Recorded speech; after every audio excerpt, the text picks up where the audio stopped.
हाँ जी, प्रोग्राम में अगर आपको पार्टिसिपेट करना है तो फिर आप मुझे ट्वीट कर सकते हैं with the hashtag sunrise with Adeel. 8:07 हो चुके हैं एंड गुड मॉर्निंग। बिल्कुल जी, हमेशा की तरह प्रोग्राम में बहुत सारी बातें होनी है। I am trying to log in to my Twitter account right now, लेकिन जब से इलॉन मस्क आया मैं बार बार एक ही बात आपको बोलता रहता हूँ ना कि ये जो टू वे जो 2 स्टेप वेरिफिकेशन वाला प्रोसेस है ना, स्पेशली जिसमें SMS भेजते हैं, ये वो सही नहीं चल रहा यार, बहुत तंग कर रहा है मुझको यार। बट बहरहाल क्या कह सकते हैं, यही हरकतें हैं इलॉन मस्क की सीरियसली, जिसकी वजह से आप देख रहे हैं कि उसके टेस्ला की शेयर की प्राइस कहां से कहां पहुंच गई है। I really don't know if you are following Tesla share price. आपको ये भी पता हो कि इलॉन मस्क की जो ज्यादातर दौलत है वो बेसिकली टेस्ला के शेयर्स की वजह से ही है। वो तो अपने इस साल तो उसने पैसे अपने गंवाए, चाहे वो ट्विटर परचेज करना हो या फिर टेस्ला की शेयर की वैल्यू हो।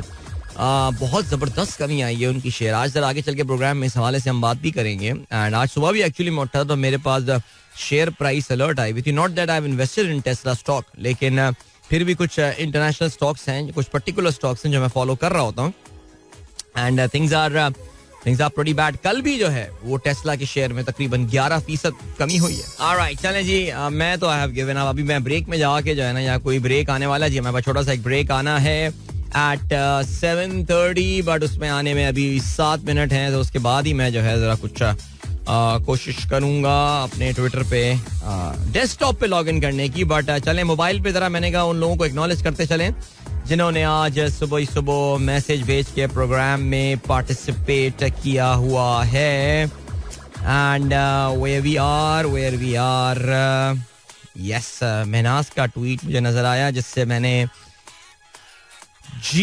जिससे मैंने हैशटैग निकाला है। मेहनाज कहती है good morning, how are you? I am doing fine. Shahzad Zoya साहब कहते हैं सुबह बखैर, have a nice day, thank you. Ataur Rahman साहब इतनी सुबह सड़क पे निकले हुए थे कि वाकई अंधेरा हुआ था उस वक्त। और आप कहते हैं अर्ली मॉर्निंग एक्टिविटी एट शारा फैसल। अच्छा, ये स्क्रीन मैंने भी अभी आते हुए शारा फैसल पे देखी थी, और कोई स्क्रीन लगाई जा रही है जो वहां पे एक क्लॉक लगी हुई है एक पिलर पे शारा फैसल पे, which is right at the starting point of शारा फैसल। अब उस स्क्रीन पे क्या चलाना है इनको ये तो हमको नहीं पता, लेकिन पीर ज़ईद साहब ने कल का एक ट्वीट शेयर किया है, सर बैंकर्स को रुलाओगे क्या? Thanks and salute to AA भाई, he records and share in the WhatsApp group. I am sorry I forgot to say something about him on the stage on the meetup day. Thank you brother. जी बिल्कुल, ये हमारे दोस्त हैं AA भाई। AA का नाम लिखा हुआ है इनके असल में ना व्हाट्सएप पे, मुझे वाकई इनका नाम पूरा नहीं पता, मेरी गलती है। और ये रोजाना हमारा शो रिकॉर्ड करते हैं और जैसे ही शो कंप्लीट हो जाता है वो उसको हमारे व्हाट्सएप ग्रुप में जो है वो शेयर कर देते हैं। That's very kind of him. उसको हारिस जो है वो फिर फेंक देता है इन द लाहौर वाला ग्रुप, जाहिद साहब उसको फेंक देते हैं इन द पेशावर वाला ग्रुप नाउ। तो वाह, खूब फैल गई रिकॉर्डिंग AA भाई की, क्या बात है। पीर ज़ईद साहब गुड मॉर्निंग भी कहते हैं। तहसीन अमजद कहते हैं good morning from PWD Islamabad. माशाल्लाह, you and your listeners are doing a remarkable job. Indeed, listeners are doing a remarkable job. Zishan Beg साहब कहते हैं State Bank of Pakistan has decided to withdraw the restriction placed on import with effect from January 2nd, 2023. According to a circular addressed to the President and the Chief Executive of all the authorized dealers in foreign exchange on Tuesday. जी हाँ बिल्कुल, state bank of Pakistan की तरफ से काफी तफसीली circular आया है जिसमें जो इम्पोर्ट्स पे रिस्ट्रिक्शंस लगाई गई थी LCs खुलने के हवाले से, वो पाबंदियां जो हैं वो उठा दी गई हैं। अब इसका इम्पैक्ट हमारी करेंसी मार्केट में क्या होने वाला है ये हमें अगले हफ्ते पता चलेगा। बट प्रिटी इंटरेस्टिंग स्टेप, और ये इन्होंने एक मुश्किल फैसला गवर्नमेंट ने जो है ये किया है, लेकिन इनके पास इसके अलावा कोई हल नहीं था, बिकॉज गवर्नमेंट ने जो रिस्ट्रिक्शंस इंपोर्ट पे प्लेस की हुई हैं उसकी वजह से things have been very very bad for the industry. बिल्कुल बहुत सारी इंडस्ट्रीज का पहिया जाम होके जो है वो रह गया है, ओवरऑल इकोनॉमी की तबाही फैल गई है। और कल ऐसी रात में चैनल चेंज करते हुए मैं तो देखा शाहजेब खानजादा साहब, जो कि आपको पता है ज़्यादा उनका फोकस घड़ियों पे और इन चीज़ों पे, तोशा खाना इन चीज़ों पे ज़्यादा होता है। कल वो इकोनॉमी के बारे में काफ़ी परेशान नजर आ रहे थे। हफीज़ पाशा बैठे हुए थे और हफीज़ पाशा साहब भी जो हैं वो काफ़ी ख़तरनाक किस्म की वार्निंग्स दे रहे थे मैं तो लग रहा था कि ये इकोनॉमी में भी बात करने के लिए राना सन्नाउल्लाह को बुलाएंगे, शाहजेब खानजादा, लेकिन खैर उन्होंने हफीज पाशा साहब को बुलाया था. डिड आई से हफीज शेख? नो, हफीज पाशा. हफीज शेख तो यार लेजेंड था. ओके जी, अताउर रहमान साहब ने क्या ट्वीट शेयर किया है. After being named the richest person in the world in his $340 billion net worth, Elon Musk said, "I'm sending a giant statue of Digit 2 to Jeffrey Bezos along with a silver medal." Well, चलें, ये इनका यही जो है ना, ये ले डूबा इसका एरोगेंस. अब तो खैर आपको पता है कि इसकी जो नेट वर्थ है उसमें बहुत जबरदस्त कमी हो चुकी है. अभी भी खैर it's over $100 billion that he owns, around $150 billion मेरा ख्याल से इतने ही होंगे. लेकिन फिर भी चलें जी, आगे बढ़ते हैं. और क्या सीन है. Donald Trump's tax return to be made public by U.S. House panel on Friday. All right, Friday को डोनाल्ड ट्रम्प साहब की टैक्स की तफसीलात जो हैं, यानी उनके sources of income, expenses and all, ये सब पब्लिक के सामने बिल आखिर आने वाले हैं. डोनाल्ड ट्रम्प ने हत्तुल इम्कान कोशिश की कि इनको रिलीज होने से जो है वो बचा सके, छुपा सके, लेकिन यार यहाँ का सिस्टम बड़ा है strong. It's a working system which is why these countries develop. और डोनाल्ड ट्रम्प के अब टैक्स जो तफसीलात हैं वो पब्लिक के सामने आ जाएंगी. अभी इन्होंने, वैसे तो ये पिछले हफ्ते रिलीज हो सकती थी, लेकिन उन्होंने कुछ दिन का टाइम और लिया है, जिसमें कुछ कॉन्फिडेंशियल नंबर्स एंड ऑल, जिसमें इनका सोशल सिक्योरिटी नंबर्स और ये सारी ऐसी बातें कि जो कि लोग गलत इस्तेमाल कर सकें, उनको जो है सेंसर कर दिया जाएगा. देखिए, नंबर शंबर्स and everything will be right there. Okay जी, and then we have got, अच्छा, आपने भी शाहजेब खानजादा का लिंक शेयर किया था और रहमान साहब ने. This is making the life of common man miserable. Okay, कह रहे हैं जी, शाहजेब खानजादा कहते हैं सिर्फ इम्पोर्टेड अशिया की महंगाई नहीं बल्कि दीगर अशिया की महंगाई भी कंट्रोल से बाहर है. जून के बाद से CPI 20% से ऊपर, फूड इन्फ्लेशन मुसलसल 30% से ऊपर है. आटा 145 रुपए फी किलो. यार, आटा 145 रुपए फी किलो. यार मुझे याद है यार, यानी यार पता है यार, इतना दिल दुखता है यार, क्या कर दिया 2022. या अल्लाह ऐसा साल कभी ना ला पाकिस्तान के लिए यार. मैं असल में ये जो आटा लेने वाला हमारे घर का सीन है ना, तो हमारे चक्की से आटा आता है, चक्की का आटा. ओके, इसका बड़ा हमारे बच्चों का ना फेवरेट मीम भी है कि चक्की से आटा ले आओ, तो वो चक्की चाइल्ड प्ले वाला चक्की आ जाता है, वो आटा दे रहा है चक्की पे खड़ा हुआ. खैर एनीवे, वो हंसते रहते हैं हमारे दोनों देख के, ये चक्की से आटा ले आओ. तो हमारे घर से चक्की से आटा लाने की जिम्मेदारी ना मेरी होती है, तो उसकी भी मुझे प्राइसेस पता होती हैं. बिकॉज मुझे याद है, अब से कुछ अर्से पहले की बात है, मैं चक्की वाले के जाता था, हम लोग 5 किलो का थैले का आटे का थैला लाया करते हैं, तो वो काफी दिन चल जाता है यार. वो तो हुआ ये कि वो थैला लेने जाता था तो मैं 500 रुपए दिया करता था. उसमें पता नहीं वो इतने सारे पैसे मुझे वापस कर दिया करता था. मैं तो कभी सोचा भी नहीं कि इसका हिसाब भी करूं यार, कितने पैसे वापस कर रहा है. सही कर रहा होगा, शरीफ सा आदमी लगता है. अब तो यार 165 रुपी आखिरी जो मैंने लिया था उसमें, मैं आपको बताता हूँ यार, वैसे वाकई सीरियसली काफी इतनी तेजी से प्राइसेस बढ़ी हैं आटे की. मैंने लास्ट टाइम जो 500 रुपए का नोट दिया था, तो उसमें शायद 20-30 रुपए उसने मुझे वापस कर दिए थे. मैं देख रहा था यार ये क्या हो गया. अब तो अगर 165, अगर 145 कह रहे हैं शाहजेब साहब, तो 145, तो अब तो इसका मतलब मुझे 1000 रुपए का नोट देना पड़ेगा. Now this is inflation, it is hurting pretty bad. नान भी 25 रुपए का हो जाएगा, 30 रुपए का हो जाएगा. यार क्या कर रहे हैं, नहीं हो रहा कंट्रोल इन लोगों से. लेकिन आप देखें जी, मैं आप लोगों को मुबारकबाद देना चाहता हूँ, स्पेशली अगर आप इस्लामाबाद के शहरी हैं. आप लोगों के जमहूरी हुकूक की जो है वो सरबुलंदी हुई है एक बार फिर से. बहुत बहुत मुबारक हो आपको. इलेक्शन कमीशन ऑफ पाकिस्तान ने बिल्कुल डिसअपॉइंट नहीं किया हमको, बल्कि मैं तो ये कहता हूँ कि इलेक्शन कमीशन ऑफ पाकिस्तान अगर कल ये फैसला ना देता तो फिर हमें हैरानी और परेशानी होती कि क्या हो गया इलेक्शन कमीशन को. इस्लामाबाद के लोकल बॉडी के इलेक्शन होने से 4 दिन पहले पोस्टपोन कर दिए गए हैं.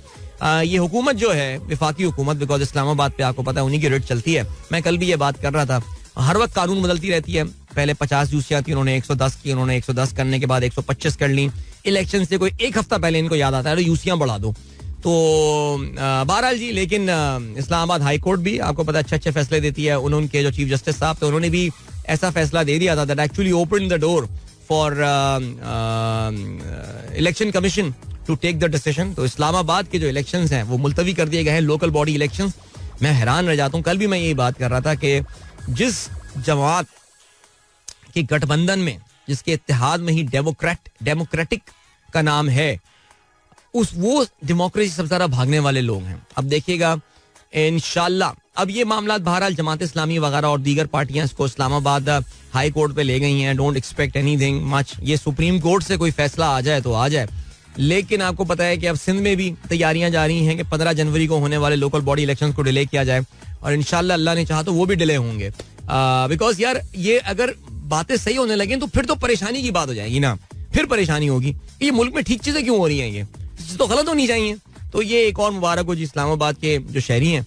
आज सुना है जी फवाद चौधरी साहब की ऑडियो भी कोई आई है जिसमें वो नून लीग से कुछ बातें करने के हवाले से, कुछ उनके चैनल्स खोलने के हवाले से बात कर रहे हैं. और मैं हमारे एक नून लीगी हैं ग्रुप में उनको मुबारकबाद दे रहा था. मैंने कहा मुबारक हो सुबह सुबह, आज तो आपकी गुड मॉर्निंग हो गई.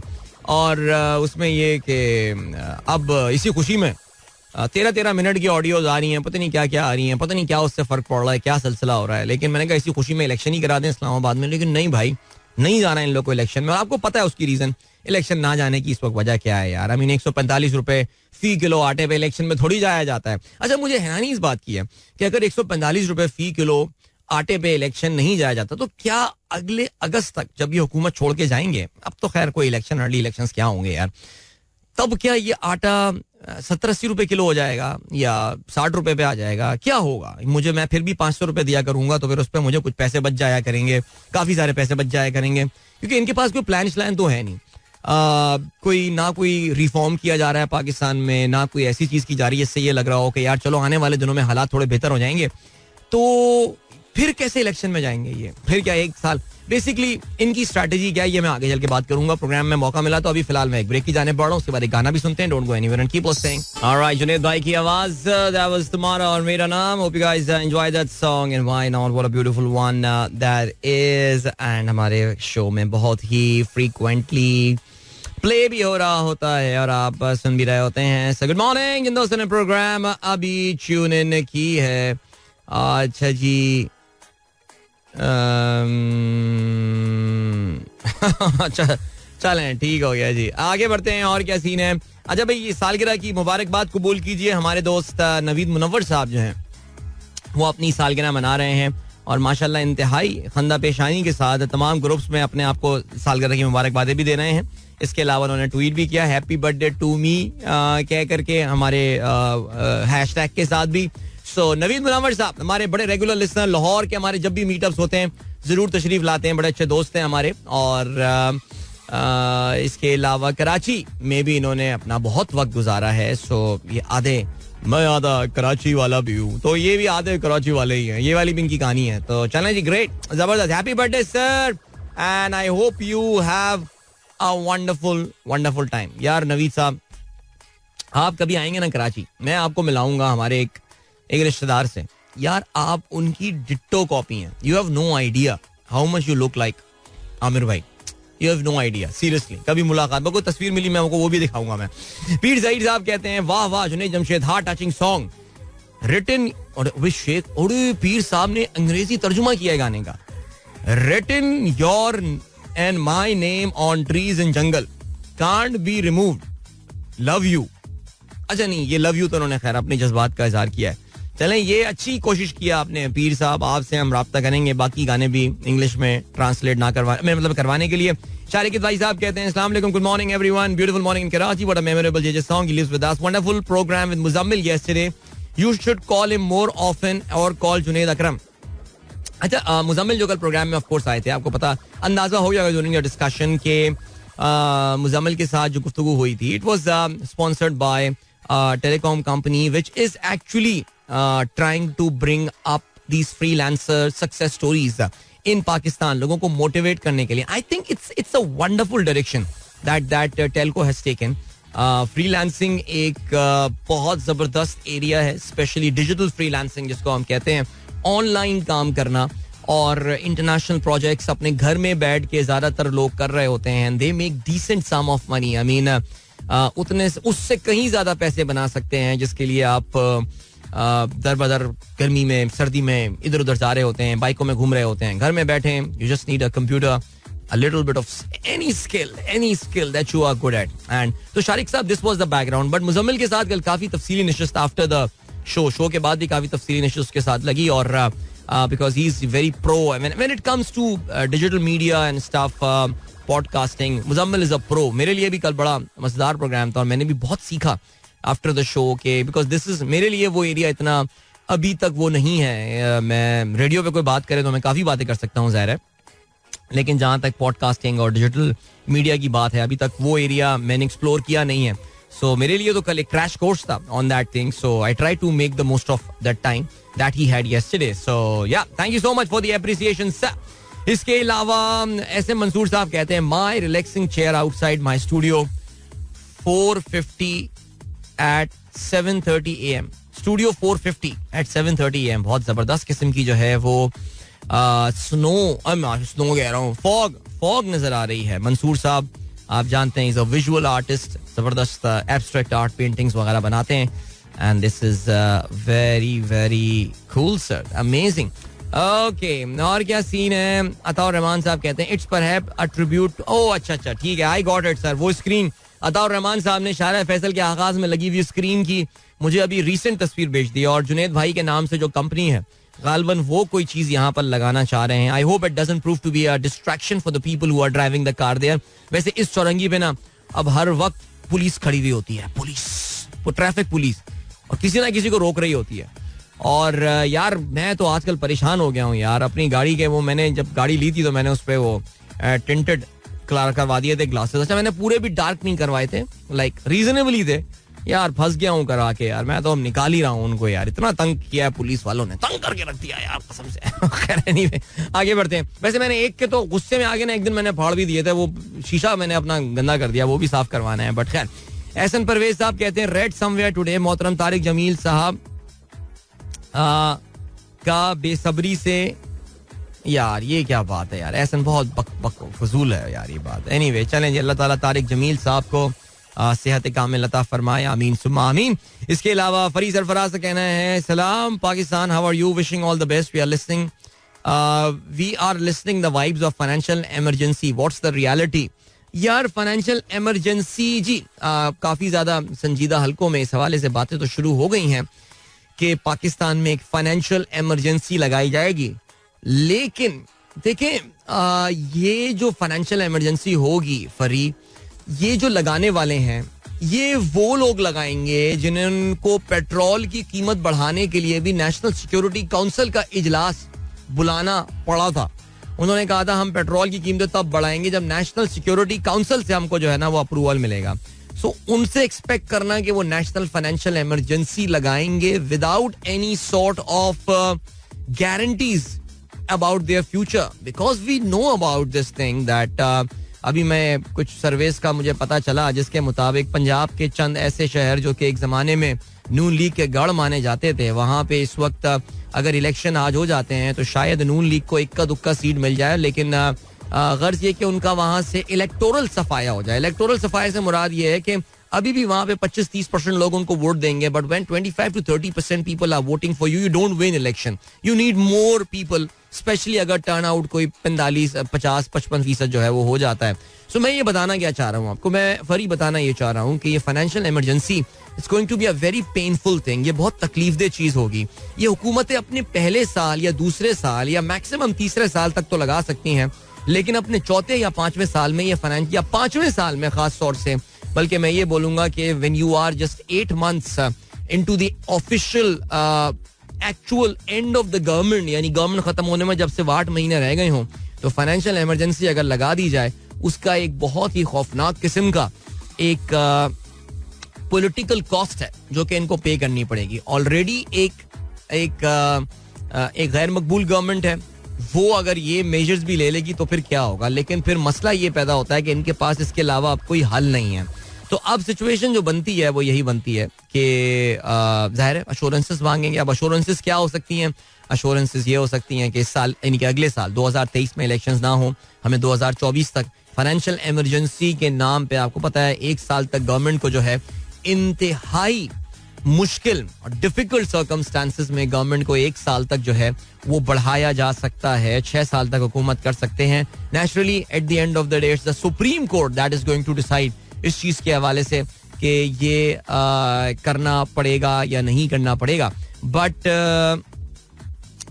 ये गवर्नमेंट की एक स्ट्रैटेजी जो है वो ये हो सकती है, बिकॉज अगले साल के शुरू में ये सारी बातें, ये अगर इलेक्शन में चले जाएं तो यार इनका तो फिर आप जानते हैं कि फिर मसला जो है ना वो काफ़ी बुरा हो जाएगा. यू नो अबाउट दैट यार. बट चलें जी, ये है, ये काफ़ी बातें चल रही हैं, ये जो आप जिक्र कर रही हैं about financial emergency. Let's see what happens. चलें जी, और क्या सीन है. और मैसेज हमारे पास आया हुआ है किनका, महनाज का. अदील भाई, घर का सौदा सल्फ किसी बड़े स्टोर के बजाय इम्प्रेस मार्केट या बोल्टन मार्केट से लें, कीमत में वाज़ेह फर्क नजर आएगा. ये आपने बहुत अच्छा एक मशवरा दिया है. वैसे ये काफी सारे लोग इसको आई एम श्योर फॉलो भी कर रहे होंगे कि अगर आप थोक की जगहों पे चले जाएं जहां पे बल्क में चीजें बिक रही होती हैं, इम्प्रेस मार्केट की आपने बात की, आपने कहा बोल्टन मार्केट चले जाएं, तो ये आइडिया जो है ये एक्चुअली इतना बुरा नहीं है और इस पे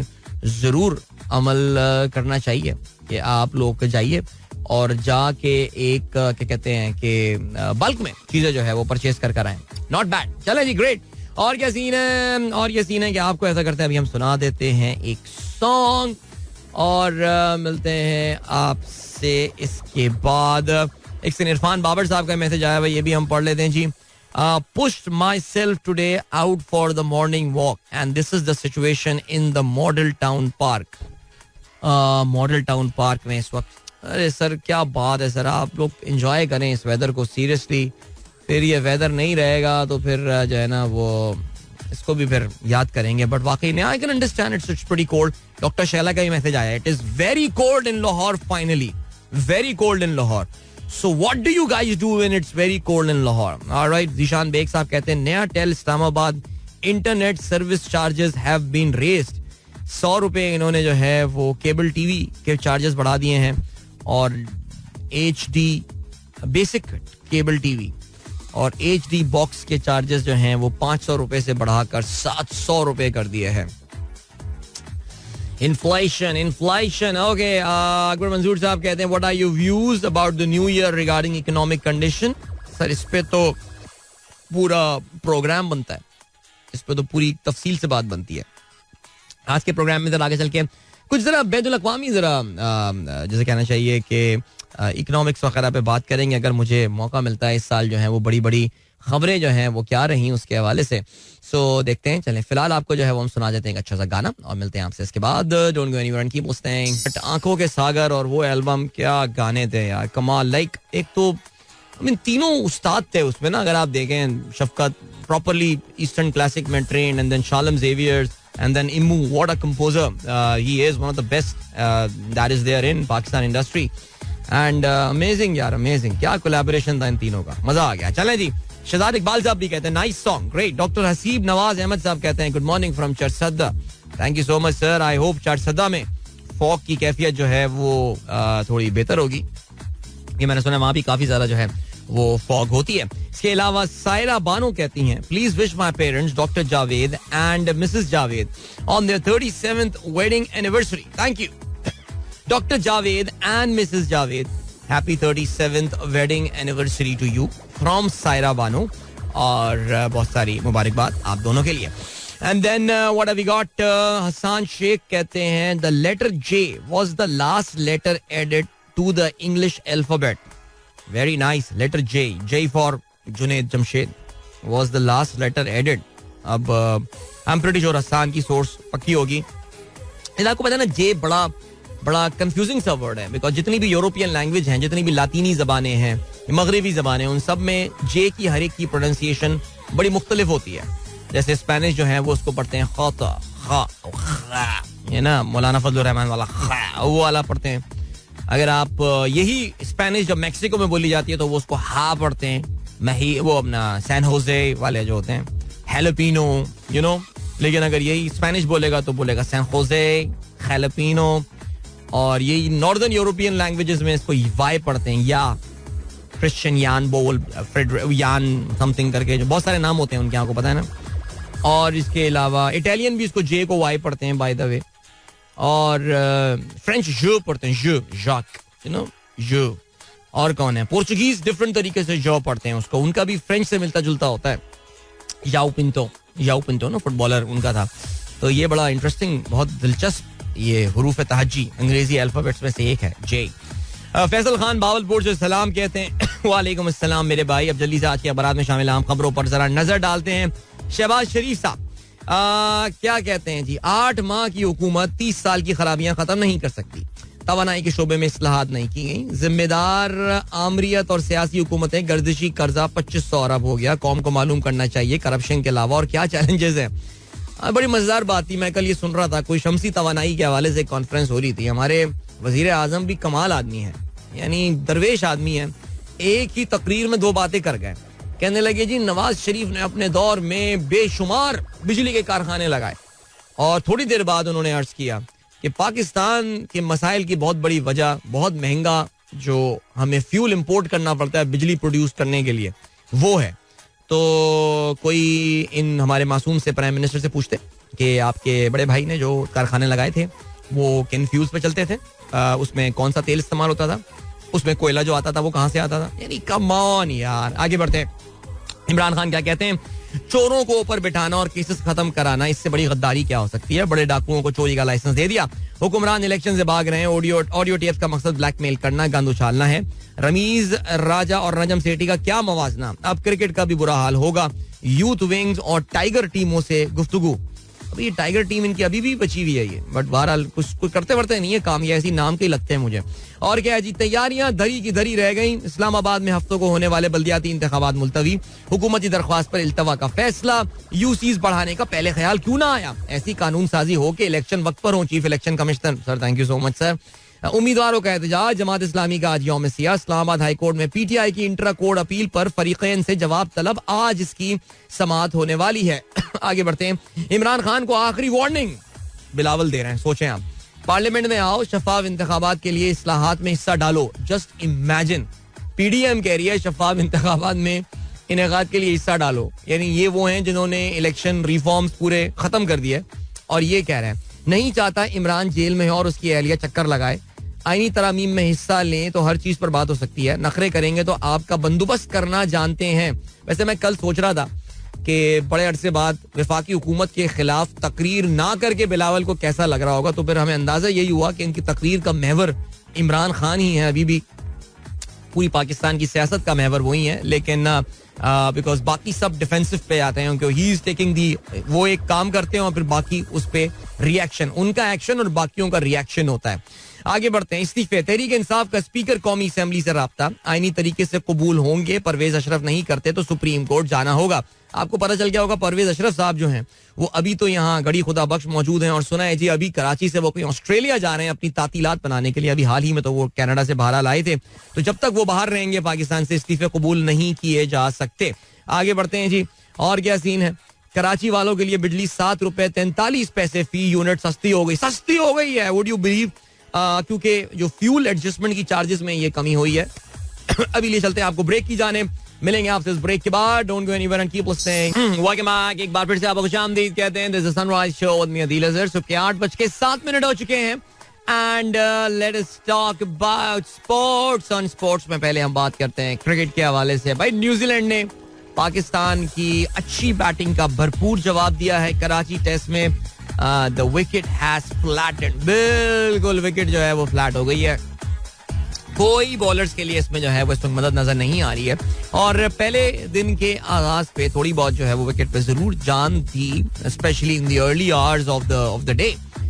लेकिन थोड़ी बहुत स्पिन जरूर एक्सट्रैक्ट करने में कामयाब हुए थे बॉलर्स, लेकिन उसके बाद से तो things have been pretty bad. Pakistan ने बहरहाल अपनी पहली इनिंग में 438 रन बनाए. बड़े दिनों बाद पाकिस्तान ने कुछ रन बनाए, और जानते हैं पाकिस्तान की जानिब से जो हाईएस्ट रन गेटर थे बाबर आजम थे. बाबर, यार पता बाबर का एक इशू मैं पकड़ लिया मैंने.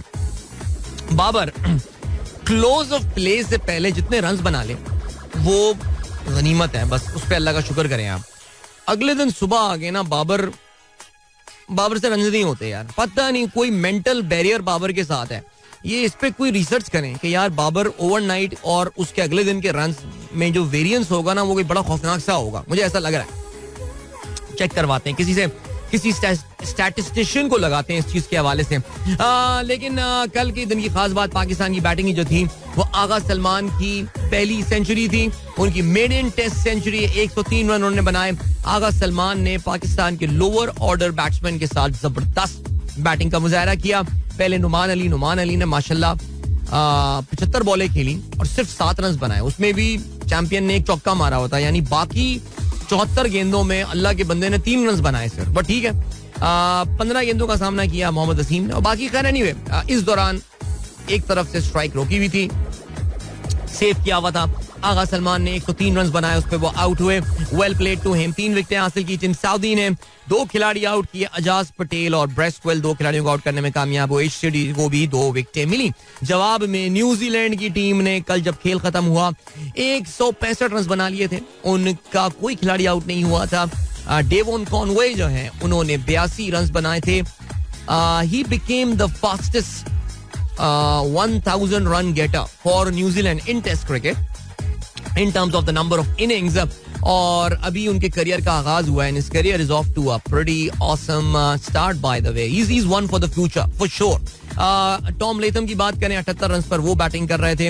इन दोनों के दरमियान बेहतरीन पार्टनरशिप चल रही है. काफी स्लो आगाज लिया था, लेकिन उसके बाद जैसे जैसे they understood the pace of the wicket, उनको बॉलर्स की प्रेडिक्टेबिलिटी समझ में आ गई थी. उसके बाद they started playing really well. Pakistan की जानिब से अबरार 17 ओवर उन्होंने बॉल किए, 57 रन दिए, 3 मेडन थे, लेकिन कोई भी विकेट हासिल करने में कामयाब नहीं हुए. बाबर ने भी कल 3 ओवर्स कराए और बाबर ने 11 रन उसमें दिए. सो you would say that दूसरे दिन के खेल के इख्तिताम पे things are pretty much even Stevens there. और लेट्स सी क्या होता है. दूसरी जानिब बात करते हैं मेलबर्न में बॉक्सिंग डे टेस्ट मैच जारी है. Australians are in complete control. कल वार्नर ने जबरदस्त डबल सेंचुरी बनाई अपनी टीम के लिए, और काफी अरसे से वार्नर ने जो है वो टेस्ट में कोई 100 नहीं मारी थी, या 100 किया, उन्होंने डबल 100 किया. एग्जैक्टली 200 रन बनाने के बाद वो एनरिक नोकिया की गेंद पर आउट हुए.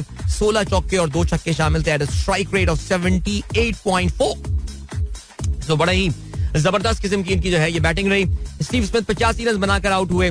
इस वक्त कैमरन ग्रीन बैटिंग कर रहे हैं 30 रन पर, और एलेक्स कैरी 95 रन पर बैटिंग कर रहे हैं. 528 रन हो चुके हैं ऑस्ट्रेलिया के. उनके 7 खिलाड़ी आउट हुए. They are leading by 339 runs. Remember this is the session 2 of day 3. So मेरे ख्याल से अगर ऑस्ट्रेलिया अभी भी डिक्लेयर कर दे तो Australia will be able to win this match by an innings, because Australian माफ कीजिएगा South African batting we know is struggling big time. ठीक हो गया जी. चलें आगे बढ़ते हैं, कुछ फुटबॉल के हवाले से बात करते हैं. English Premier League as we said yesterday is back. Good result for Manchester United yesterday. उनका अपने होम पे मुकाबला हो रहा था अगेंस्ट नॉटिंघम फॉरेस्ट, और इस मैच में 3-0 से कामयाबी हासिल की. पहले हाफ में 2 गोल स्कोर किए मार्कस रैशफोर्ड और एंथनी मार्सियाल ने, और फ्रेड ने जो है वो 87 मिनट में गोल स्कोर करके 3-0 की एक कॉम्प्रिहेंसिव फतह मैनचेस्टर यूनाइटेड को दिला दी. मैनचेस्टर यूनाइटेड इस वक्त पॉइंट्स टेबल पर 5वें नंबर पर मौजूद है. They are 11 points of the top. Arsenal of course number 1 पर है इस वक्त 40 पॉइंट के साथ. 29 पॉइंट जो हैं वो इस वक्त मैनचेस्टर यूनाइटेड के. इसके अलावा कल चेल्सी ने भी कामयाबी हासिल की. चेल्सी का मुकाबला था AFC बोर्नमाउथ के साथ, और उसमें उन्होंने 2-0 से कामयाबी हासिल की है. और चेल्सी जो है उस वक्त उनके 24 पॉइंट्स हैं. They are 16 points of the top right now, and Chelsea have played 15 games. They 8वें पोजीशन पे इस वक्त जो है वो मौजूद हैं. जरा बात कर लेते हैं आज के कुछ मैचेस के हवाले से. आज रात पाकिस्तानी वक्त के मुताबिक रात को 1 बजे Manchester city will be in action. A slightly tricky tie I would say they have against, they'll be playing away from home at Leeds United, and yeah, let's see what happens. Oh my god यार, ये गुब्बारे फटना शुरू हो गए हमारी 10वीं सालगिरह की. डर गया यार मैं. साहिर भाई का वो वाला क्लिप याद आ गया मुझे यार. बट बहरहाल चलें जी. ओके, तो मैनचेस्टर सिटी, या तो Arsenal fan will be looking at this game very closely because Arsenal has got a 5-point lead over Manchester City. और इस वक्त, बल्कि नहीं, इस वक्त तो 8 पॉइंट की लीड्स हो गई है. But of course man city has got a game in hand, so let's see कि वो इसको क्लोज इन करने में कामयाब हो जाते हैं या नहीं. इस वक्त पॉइंट्स टेबल पे by the way Saudi own Newcastle United is on number 2. They are 7 points off the pace against Arsenal. लेकिन Arsenal have got a match in hand. Of course, जो न्यूकासल है, they have played 16 matches. ठीक हो गया जी. और क्या scene है, अभी हम जा रहे हैं ब्रेक पे जाने से पहले हमारे दोस्त फ़हीम अली खान का आज मैसेज आया, और फ़हीम अली खान कहते हैं सलाम to you and all the listeners. जिंदगी गुजर रही है हादसों के दरमियान, आपसे दुआओं की दरख्वास्त है. अच्छा जी, फ़हीम का कुछ दिनों पहले मेरे पास मैसेज आया था. फ़हीम ने बताया था कि उनकी बहुत ही उनके दिल के बहुत करीब उनकी बहुत अजीज खाला जो है उनका इंतकाल हो गया था, जिन्होंने उनकी जिंदगी में बड़ा अहम रोल प्ले किया था. और हमारी कंडोलेंसेस फ़हीम आपके लिए, हमारी हमदर्दियां आपके साथ, दुआएं आपके साथ. अल्लाह ताला आपको इस किसी भी अपने करीबी शख्स का चला जाना एक बहुत बड़ा नुकसान होता है. ज़ाहिर है जो लोग, अल्लाह ना करे कि हम इस एक्सपीरियंस लेके जिंदगी और मौत, ये तो अल्लाह ताला ने ये तो आई थिंक एक रियलिटी है और इसका हम कुछ कर भी नहीं सकते. ये निज़ाम इसी तरह, अल्लाह की स्कीम ये इसी तरह चलती रहेगी. सो बहरहाल हमारी दुआएं आपके लिए, अल्लाह ताला आपको और आपकी फैमिली को सब्र जमील अता फरमाए. और आपकी खाला जिन्होंने आपका बड़ा ख्याल रखा, इतने साल आपने बताया कि आपकी वालदा के इंतकाल के बाद उन्होंने आपकी वालदा का रोल जो है वो अज्यूम किया था. अल्लाह ताला उनके दर्जात बुलंद फरमाए. आमीन सुम्मा आमीन. अभी आपको हम लिए चलते हैं एक ब्रेक की जाने, मिलेंगे आपसे इस ब्रेक के बाद. Don't go anywhere and keep listening. भाई लाहौर से काफी सारे मैसेजेस आ रहे हैं इस वक्त, और लाहौर में तो आज लग रहा है कि सर्दी वाकई बड़ी जबरदस्त है. और इस वक्त लग रहा है कि फॉग की सिचुएशन भी जो है वो काफी गंभीर होती जा रही है. वकास कैसर साहब ने अभी मुझे एक तस्वीर भेजी है लाहौर कैंट की. कहते हैं एक्सट्रीम फॉग एट 8:15. वैसे थोड़ी देर पहले इरफान बाबर साहब और डॉक्टर शैला का भी मैसेज आया था. उन्होंने बताया था कि लाहौर में इस वक्त फॉग का सीन जो है वो काफी बैड हुआ है इस वक्त. यार देखो तो टेम्परेचर क्या बता रहे हैं लाहौर का. It says 6 degree Celsius. Wow amazing. वैसे कल लाहौर में बारिश का चांस है, तो अल्लाह ने चाहा अगर बारिश हो जाएगी थोड़ी बहुत, ये फॉग वाली सिचुएशन जो है ये बेहतर हो जाएगी. अभी अपने गाड़ी के थर्मोस्टेट, ये टेम्परेचर रीडर जो होता है, कामिल जमान साहब ने तस्वीर भेजी है इसकी. कहते हैं 0 degree temperature in Islamabad at 7:50 AM. वैसे ये जो गाड़ियों के थर्मोस्टेट होते हैं इनकी रीडिंग थोड़ी बहुत ऊपर नीचे होती है. मुझे भी अपनी गाड़ी दिखाने जानी है, आज मुझे बोलना है, उसमें इतनी सर्दी हो रही होती है. वो कहता है 21 डिग्री से. मैंने कहा यार क्या मजाक लगाया हुआ यार. सो वो मुझे आज दिखाने जाना है, उसको क्या मसला है यार. लेकिन but I am sure Islamabad must be 1 और 2 डिग्री सेल्सियस इस वक्त होगा. वैसे तो 5 डिग्री सेल्सियस बता रहा है वेदर एप्लीकेशन, लेकिन आई एम श्योर जगह की जगह भी ये चीज वेरी कर रही होती है. Peshawar is 6 degree Celsius, Sialkot is 6, Quetta is 4. Wow, Quetta में तो बर्फबारी का चांस है पता है कल. Bahawalpur is also 6. यार भावलपुर भी काफी सर्दी हो जाती है भाई, जबरदस्त. एंजॉय करें यार. What about Karachi might? Karachi is 13 degree Celsius. तालियां कराची के लिए बहुत सारी. अभी थोड़ी देर पहले सुबह हमारे पास मैसेज भी आया था. हमारे दोस्त गालिबन अब्दुल रज़ाक साहब ने ये मैसेज किया था और उन्होंने कहा था कि यार वेदर के एतबार से कराची जो है वो पाकिस्तान का बेस्ट सिटी है. यहाँ का टेम्परेचर बहुत मोतदिल रहता है. हाँ ये तो है सिलसिला, इसमें तो खैर कोई शक नहीं है. But it really depends upon you कि आप को किस तरह का मौसम जो है वो पसंद है. और कहते हैं, अच्छा ये हाँ बिल्कुल रज़ाक साहब ही हैं, और कहते हैं नो एक्सट्रीम कोल्ड और hot like other cities in the world. हाँ कराची में वो वाले लेवल की एक्सट्रीम हॉट एंड कोल्ड नहीं होती, और गर्मी अगर बहुत एक्सट्रीम होती भी है तो वो 2 या 3 दिन की कहानी होती है. The moment sea breeze resume हो जाती है चीजें ठीक हो जाती हैं. ऑलराइट, इसके अलावा हमारे दोस्त मंसूर साहब का मैसेज आया है. कहते हैं canal view walk yesterday at Business Bay. I am assuming this is Business Bay Dubai. Canal view सुनने से लाहौर की कोई हाउसिंग सोसाइटी का नाम लग रहा है, लेकिन फिर भी ठीक हो गया sir. Enjoy your time there in Dubai. Then we have got Akbar साहब का मैसेज आया. सर अकबर कहते हैं जॉन एलिया से मंसूब नौकरी और काम वाले शेर के बाद हाजिर है. गालिब का शॉपर की जरूरत लाजमी पर शोरा आफाक शेर. बात एहतियात की होती है गालिब, कोई यूं ही शॉपर डबल नहीं कराता. बिल्कुल सही कहा. शेर तो किसी के नाम का भी आ सकता है, बट बड़ा एहतियात की जरूरत है यार. आई मीन हमारे लिसनर्स आर, उनकी नजर बहुत गहरी है. आप ये गलतियां इस तरह की कर नहीं सकते. अब्दुल कमर साहब कहते हैं कलम तोड़ना मतलब माइक ड्रॉप. हाँ वैसे अंग्रेजी में इसका जो इक्विवेलेंट हो सकता है वो माइक ड्रॉप हो सकता है, जो मैं सुबह बात कर रहा था कमर तोड़ने यानी कलम तोड़ने के हवाले से. ओके जी आगे बढ़ते हैं. और क्या सीन है? Then we have got Kaleem साहब कहते हैं बड़ा रंगीन था ये साल, हर किसी ने अपने अपने रंग दिखाए. बिल्कुल ऐसे ही है यार, और रंग दिखाने में कोई रह भी नहीं गया.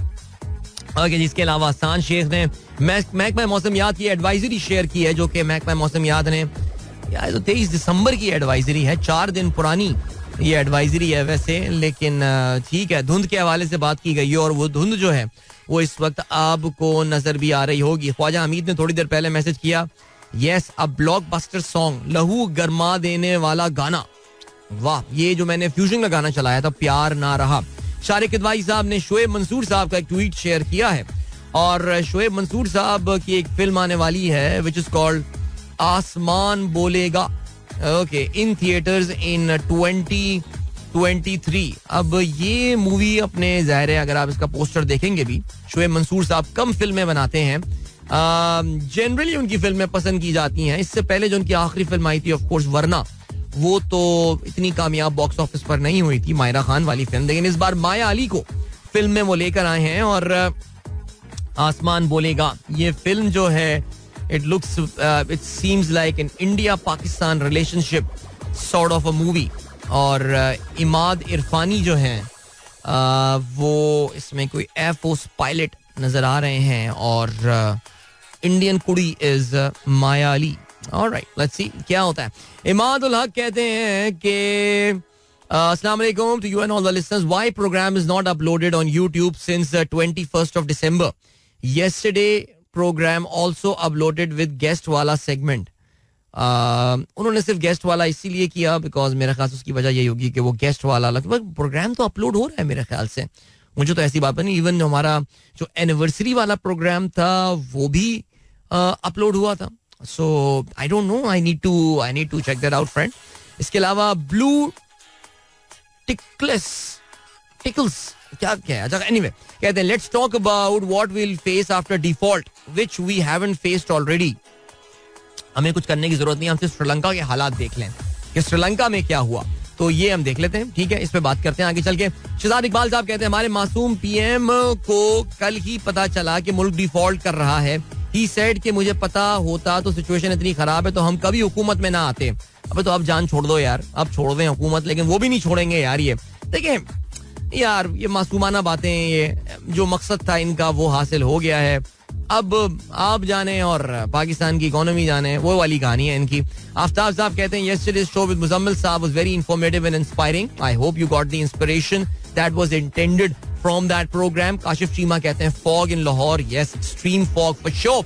एंड देन फारा मुश्ताक कहती हैं talking about weather, best weather to enjoy is the weather of Islamabad I guess in Pakistan. Well, I think it does get pretty cold in Islamabad. यहाँ पे असल में मोतदिल मौसम के हवाले से जो है ना वो बात हो रही थी. मुदस्सिर ने तस्वीर भेजी है लाहौर की और ये जहाँ पर इस वक्त मौजूद है वहाँ पे कुछ गदला सा सूरज जो है वो नजर आ रहा है. लेकिन मेरे पास जो बाकी तस्वीरें लाहौर की आई हैं उसमें तो काफी इंटेंस किस्म की फॉग जो है वो मुझे इसमें नजर आ रही है. And then we have got yeah okay, thank you so much for the message. हमारे दोस्त सलमान अहमद साहब ने ये बताया कि वो जो ऑडियो क्लिप्स शेयर करने वाले हमारे दोस्त हैं उनका नाम अल नासिर अली साहब है, AA, जिनका सुबह प्रोग्राम में जो है वो जिक्र खैर हो रहा था. ओके जी. खालिद रऊफ साहब कहते हैं rain forecast in Karachi also for today. नहीं sir, not that I know of. I don't think there is any rain forecast in Karachi for the foreseeable future. अभी तक तो कोई कराची में रेन की फोरकास्ट नहीं है, लेकिन हाँ क्वेटा का मैंने जरूर बताया था आपको कि वहां पे इस हफ्ते जो है वो कुछ बर्फबारी हो सकती है, जिसका मतलब ये कराची में थोड़ा सा मौसम स्पाइक करेगा आज या कल में. थोड़ी सी सर्दी में कमी होगी, व्हाटएवर द सर्दी दैट वी फेस, लेकिन उसके बाद फिर things might get a bit cooler as well. हमारे दोस्त मसूद सिद्दीकी साहब का मैसेज आया है, कहते हैं ठंडी सुबह में खुशबू का झोंका, आलमगीर की आवाज, अदील का show. Wow, thank you so much यार, बहुत शुक्रिया, आप ने जो है इसको एंजॉय किया. Doctor Farah like that song too. And then we have got Farhan Raza. अच्छा जी, कहते हैं अच्छा अर्ली मॉर्निंग 6:30 वॉक पे निकले हुए थे ये कब्जा कॉलोनी में. कहते हैं सर्दी एंजॉय करनी है कराची में तो फिर आप इधर आइए. चलें जी, जबरदस्त. And then Imran Khan like that song as well. नहीं, ये लिसनर है इमरान खान हमारे, not that Imran Khan of course. And then Ali Damani says बेहतरीन song, great, thank you so much. Mudassir ने तस्वीर भेजी है एक और फॉग वाली लाहौर में.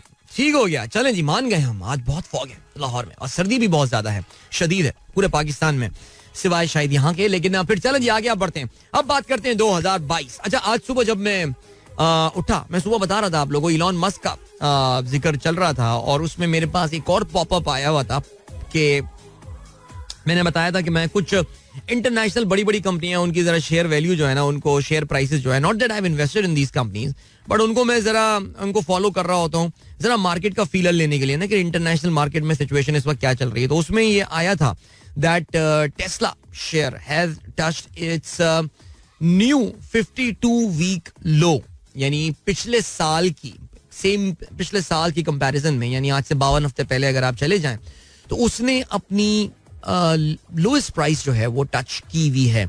अच्छा, तकरीबन रोजाना ये मैसेज आ रहा है कि रोजाना की बुनियाद पर ये ऐसा लग रहा है कि टेस्ला जो है वो अपनी लो से लो प्राइस जो है वो टच किया जा रहा है. इस वक्त टेस्ला की जो शेयर प्राइस की कीमत है वो $109 पे जो है वो आ गई है.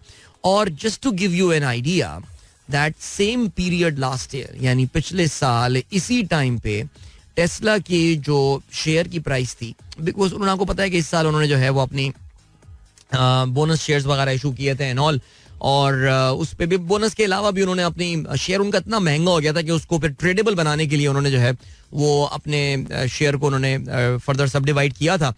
तो पिछले साल अगर मैं इस स्टैंडर्ड के हिसाब से देखूं तो देयर शेयर प्राइस वाज $255. 70% कमी आई है टेस्ला की शेयर प्राइसेस में. नाउ टेस्ला की जो शेयर प्राइस है ये तो खैर एक बहुत ही एक्सट्रीम जगह पर जा रही है. उसके पीछे ज़ाहिर है इलॉन मस्क की अपनी भी हरकतें और ये सारी चीजें जो है वो शामिल हैं. चाइना की सिचुएशन शामिल है, टेस्ला की अपनी सेल्स की सिचुएशन है, लेकिन actually that gives you a fair idea of where the international economic condition has been. 2022 for almost all countries of the world, barring maybe 1 or 2 कोई rare instances होंगे, दुनिया के तकरीबन तमाम ममालिक के लिए एक बहुत ही मुश्किल साल रहा. मुश्किल साल की जो सबसे बड़ी वजह थी that was the onslaught of inflation, यानी अफराते ज़र जिस खौफनाक अंदाज से उसने 2022 में हमला किया है, ये साल हमको उस लिहाज से याद रहेगा. Now let's turn back hour clock. Okay, हम 1 जनवरी 2022 पे पहुंचते हैं. तो 1 जनवरी 2022 को अगर आप इंटरनेशनल आउटलुक देखते हैं तो उस वक्त दो चीजें जरा क्लियर हो रही थी, काफी हद तक क्लियर हो चुकी थी, बल्कि दुनिया के सेंट्रल बैंक्स ने उसके हवाले से रेमेडियल मेजर्स जो हैं वो लेना शुरू कर दिए थे. देखिए जी, 2021 जो था ये कोविड से दुनिया के निकलने का साल था और दुनिया कोविड के असरात से निकलने की कोशिश कर रही थी. और साल, अगर आपको याद हो, जो 2020 और 2021 जो कोविड से मुतासरा साल थे, इसमें दुनिया भर की मईशतों ने अपने मुल्क में पैसों की एक फरावानी कर दी थी. उन्होंने दुनिया भर में जिस तरीके से पैसे की रेल पेल की जा सकती थी, अब ये जो मामला थे उसमें अमेरिका कैसे पीछे रह सकता था. अमेरिका में भी फलाना पैकेज आ रहा है और फलाना पैकेज आ रहा है, इतने $1 ट्रिलियन ट्रम्प छोड़ के चला गया, उतने $1 ट्रिलियन जो है वो जो बाइडेन साहब लेकर आ गए. पूरी दुनिया में उन्होंने जो है इंटरेस्ट रेट लो के लो, बिल्कुल लिटरली, यानी उल्टा नेगेटिव इंटरेस्ट रेट्स वाली कहानी जो है ना वो कुछ इंस्टेंसेस में जो है ना वो देखने में आ गई. लिटरली 0 इंटरेस्ट रेट्स पे जो है ना काम हो रहा था. नो, इसका वो इस्लामिक बैंकिंग से कोई ताल्लुक नहीं है. सो बहरहाल 2021 जब आया, जब खत्म हो रहा था, तो उसके एंड में आके दुनिया भर के मरकजी बैंक्स को यह एहसास होना शुरू हो गया कि और तेरी, ये तो हमारे साथ हैंड हो गया, यानी ये तो हमने अपने साथ हैंड कर दिया. उनको अंदाजा ये होना शुरू हुआ कि हमने कोविड से डर के और कोविड की परेशानी में कुछ ज्यादा ही पैसे की रेल पेल कर दी. और उस पैसे की रेल पेल से फिर जो है ना उसके बहुत सारे आफ्टर इफेक्ट्स हुए. लोगों के पास बहुत पैसे आ गए, लोग जॉब्स नहीं कर रहे थे, पैसे उनके अकाउंट्स में पड़े हुए होते थे. ये मैं बड़े ममालिक की, अमीर मुल्कों की बातें कर रहा हूँ. और उससे क्या हुआ, उससे ये हुआ कि कोई प्रोडक्टिविटी तो इम्प्रूव हुई नहीं, कोई ना नए कारखाने लगे, ना कोई सिलसिला हुआ. और हुआ ये सीन कि लोगों के पास इतना पैसा आ गया कि now they went on buying स्प्री. और जब वो चीजें खरीदने गए तो फिर चीजें तो थी नहीं वहां पे, बिकॉज सबसे बड़ा मसला तो चाइना में फंसा हुआ था. दुनिया भर की मैन्युफैक्चरिंग तो चाइना कर रहा होता है, और चाइना की तो अभी तक आपको पता है कि वो जीरो कोविड की कहानियां. और अगर आपको ये भी याद हो तो इस साल के आगाज में दुनिया भर में सप्लाई चेन का एक बहुत बड़ा क्राइसिस चल रहा था, एक खौफनाक किस्म का क्राइसिस चल रहा था. हमारा कोई दोस्त शिपिंग वाला सुन रहा होगा प्रोग्राम, आई एम श्योर अभी जवाब दे देगा वो दोस्त हमारा, कि इस साल के शुरू में कंटेनर की फी कंटेनर प्राइस पर डॉलर में पर कंटेनर डॉलर्स में क्या होती थी, और अब वो प्राइस गिर के कहां पर आ चुकी है. Just to give you an idea, यानी नजर आ गया था दुनिया भर के लोगों को कि that we are heading into a very very difficult 2022 is inflation को. This was the year, this is going to be the year in which we will have to turn back the clock. हमने जो पैसे की rail पेल कर दी थी दुनिया भर में, सस्ते कर्जे देकर, पॉलिसियां लाकर, लोगों के अकाउंट में पैसे ट्रांसफर कर करके, इस साल इसको रिवर्स गियर लगाना पड़ेगा और उसके लिए इंटरेस्ट रेट्स को बढ़ाना शुरू करना पड़ेगा. तो पिछले साल के इख्तिताम से हमने देखना शुरू कर दिया था कि इंटरेस्ट रेट्स में दुनिया भर में इजाफा होना शुरू हो गया है. However, as we realise later on in the year 2022 में कि जो इंटरेस्ट रेट्स में मरकजी बैंकों ने इजाफा करना शुरू किया था वो नाकाफी था. वो ये समझ रहे थे इस साल के आगाज तक दुनिया के बड़े बड़े बैंक जो गवर्नमेंट्स थी और जो बड़े बड़े सेंट्रल बैंक्स थे, उनको लग ये रहा था कि ये inflation is transitionary in nature, ये अभी चली जाएगी, ये आई है, ये अभी चीजें सेटल डाउन हो जाएंगी. लेकिन this was one hell of an stubborn inflation, because साल का आगाज ही था कि तेवर बदल गए व्लादिमीर पुतिन साहब के और उन्होंने हमला कर दिया यूक्रेन के ऊपर. और यूक्रेन पर जो हमला किया उससे तो जैसे कि इन्फ्लेशन बिल्कुल हाथ से निकली गई. एनर्जी प्राइसेस खास तौर से बुरी तरह बढ़ गई. पेट्रोल की प्राइस हो, तेल की प्राइस हो, गैस की प्राइस हो, खास तौर से they all became very very expensive. So there was a double challenge. Double challenge क्या हुआ कि जी आपके यहाँ इन्फ्लेशन बढ़ा, शदीद इन्फ्लेशन बढ़ गया, फिर इंटरेस्ट रेट्स बढ़ना शुरू हो गए और ये जो इंटरेस्ट रेट्स बढ़ना शुरू हुए इसका इम्पैक्ट दुनिया भर की फाइनेंशियल मार्केट्स में आया. इन लिटरली दुनिया भर की जो फाइनेंशियल मार्केट्स थी they went on a melt down. अगर आप पिछले साल से कंपेयर करें दुनिया के बड़े बड़े शेयर्स को, मैं अमेरिकन अगर हम इकोनॉमी की बात कर लें, and I can tell you that it's no different from any other country. I mean बहुत सारे और मुल्कों में जो है ना वो फर्क नहीं था. सो पिछला बड़े बड़े शेयर प्राइसेस अगर आप उठा के देख लें तो फिर आपको अंदाजा होगा कि यार things actually went really really bad all across the world. Even अगर हम देख लें स्टॉक मार्केट के हवाले से, अगर मैं खैर तो मैं गलती से जापान पे मैंने क्लिक कर दिया, जापान की बात नहीं करते. जापान की स्टॉक मार्केट जो है ना वो अच्छे बच्चों की तरह जनरली ऑपरेट कर रही होती है. लेकिन अगर फर्ज करें कि हम बात करें, वैसे अमेरिकन मार्केट ने भी अभी साल के एंड में आके एक कमबैक किया है, लेकिन अगर आप देख लें कि वो अपने लो पे जो गई थी, so the American market even then अपना जो लोवेस्ट उन्होंने अक्टूबर सितंबर के एंड अक्टूबर में टच किया था, दे वर डाउन बाय ऑलमोस्ट 20%. सो एक बहुत बड़ी करेक्शन भी दुनिया भर की मार्केट्स में जो है वो देखने में आई थी. थोड़ी बहुत रिकवरी इस साल के इख्तिताम पे जो है वो बहरहाल जरूर हुई है, बट देयर आर कंसर्न्स. और इसके अलावा it was a challenging year. I mean इसमें कोई शक नहीं है. पाकिस्तान की भी अगर हम हालात दिया, इकोनॉमी की बात कर लें, मैं बाकी सारी बातें अपनी जगह, हुकूमत चेंज, ये वो फलाना, इम्पोर्टेड हुकूमत और फलाना, ये सारी बातें अपनी जगह. लेकिन अगर आप सिर्फ सेंट्रल बैंक के ही रोल को देखें तो इस साल उन्होंने बहुत जबरदस्त तरीके से इंटरेस्ट रेट्स बढ़ाए हैं. काफी दफा इंटरेस्ट रेट बढ़ाने वाली जो है वो गेम हुई है और इस इंटरेस्ट रेट बढ़ने की वजह से जो है वो जाहिर है आपको पता है कि the idea is to tame the inflation, to control the inflation, to slow down the overall growth of economy, the rate of economy. So बहरहाल अब इस पे कुछ हमने बात कर ली, कुछ और बात करेंगे. इस डिस्कशन को अगले लिंक में भी जो है ना वो आगे लेकर चलेंगे, लेकिन मुझे अभी एक बहुत तवील सा ब्रेक मेरी नजरों में देख रहा है तो मैं वो चलाता हूँ और फिर उसके बाद वापस आके अपने डिस्कशन को हम कंप्लीट करते हैं. ओके माय गाइस, एक बार फिर से आपको खुशामदीद कहते हैं. This is sunrise show with me Adeel Azhar. और जरा प्रोग्राम में वैसे थोड़ा सा टाइम रह गया हमारे पास, लेकिन हमने इंटरेस्ट रेट के हवाले से बात की. हमने इस साल बताया इकोनॉमिक सिनेरियोज, पूरे दुनिया में इन्फ्लेशन बड़ा चैलेंज रहा. यूक्रेन की जंग की वजह से आपको पता है कि वो एक बहुत बड़ा सप्लाई चेन डिसरप्शन भी हुई. कमोडिटी प्राइसेस जो है वो अपनी कई सालों की हाईएस्ट प्राइस मुकाम पर जो है वो टच कर गई. अच्छे लोग, समझदार लोग ऐसे मौके पे अगर इलेक्शन जीत भी रहे होंगे तो वो हारना प्रेफर करेंगे, लेकिन हमारे यहाँ आपको पता है वो तो हुकूमत आगे बैठ गई थी. बहरहाल चले, वो एक अलग बात है. अब तो वो तो वजीर आजम साहब भी कह रहे हैं हमें तो पता ही नहीं था भाई ये क्या हो रहा है, तो अभी भी नहीं पता कि होने क्या वाला है. लेकिन चलें यार, हम तो इंटरनेशनल बातें कर रहे हैं, लोगों पे कहाँ आ गए. पिछले साल जहां पे मैंने टेस्ला के शेयर के हवाले से बात की आपको कि काफी एक बुरा साल रहा, 70% the share price has fallen. However एक और चीज थी जिसका ये साल जो है ना वो बहुत बुरा गया, और ये पिछले साल नवंबर की बात है कि एक चीज होती है जिसका नाम है बिटकॉइन. अगर आपको याद हो, बिटकॉइन जो है ये क्रिप्टो करेंसी तकरीबन 68,789 के लेवल पर जो है वो आ गया था. 68,700, या जस्ट इमेजिन, अपने पिछले साल नवंबर की मैं ये बात कर रहा हूँ, अपने हाईएस्ट मुकाम पर आ गया था.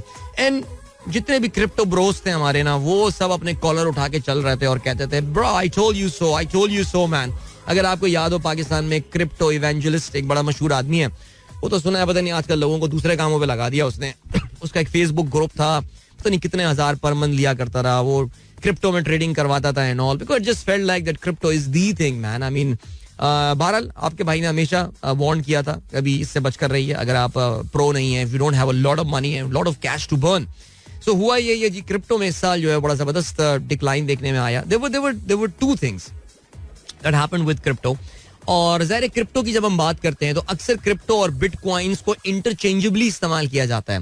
Do you know that there are 21,700 cryptocurrencies in the world? Would you believe what ridiculous nonsense world is this? 21,700. उसमें सिर्फ एक ही मशहूर अब रह गया है जिसको हम बिटकॉइन कहते हैं, बाकी लूना शूना और ये इथेरियम भी कह सकते हैं थोड़ा बहुत है. लेकिन बहरहाल बिटकॉइन इन सब का डैडी था और रहा 2008 से अब की हम बात करें. बिटकॉइन अपने 68,000 लेवल से इस वक्त 16,660 पे जो है वो ट्रेड कर रहा है. तो एक तो बिटकॉइन की वो जो एक अट्रैक्शन थी इस साल आके वो क्रैश की है. What is the future, nobody knows. लेकिन इस साल जो एक और बहुत बड़ा स्कैंडल बिटकॉइन या क्रिप्टो करेंसी में सामने आया, it was the collapse of FTX, दुनिया की दूसरी बड़ी crypto exchange. Sam Bankman Fried जो कि इसके CEO थे, वो अब अमेरिका एक्स्ट्राडाइट होकर आ गए. उन पे फ्रॉड का बहुत बड़ा मुकदमा चल रहा है. $20 अरब कहते हैं कि इस एक्सचेंज की वैल्यू कही जाती थी. And people have lost their millions and millions and billions of dollars in fact इस क्रिप्टो एक्सचेंज के कोलैप्स होने की वजह से. लंबी स्टोरी है, अनफॉर्चुनेटली मेरे पास टाइम नहीं है. बट बहरहाल अपने इस साल के रिव्यू को हम जरा कंटिन्यू करेंगे अपने आने वाले प्रोग्राम्स में भी. सो अभी फिलहाल मैं यहाँ पे फुल स्टॉप लगाता हूँ because it's about to be 9 AM and it's about time for me to take your leave. इंशाल्लाह मेरी आप लोगों से मुलाकात अब कल सुबह एक बार फिर होगी.